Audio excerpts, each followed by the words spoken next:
Mamalot mi karong gabi una mga ka-viewers kuyog sa kong asawa o kong anak tanawa o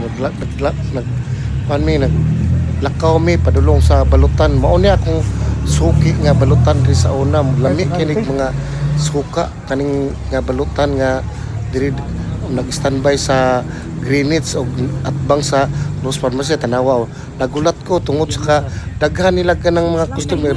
di mi kalingkod nagmili na ko balot o manakaon ako mga ka-viewers kay og balot kay lami mo kining balot nila ko diri gud mo ni pinakakaraan nga balutan nga graduate na lang yun ang ilang mga anak ani tungod lang aning negosyo nila nga balot o mo ni si pinaka kuan nga balot diri sa Samis City mo na mga ka-viewers nga kuan mo balot diri yun manang og ni Manoy nga balutan mo dagan suki siya diri sa kuan Samis City.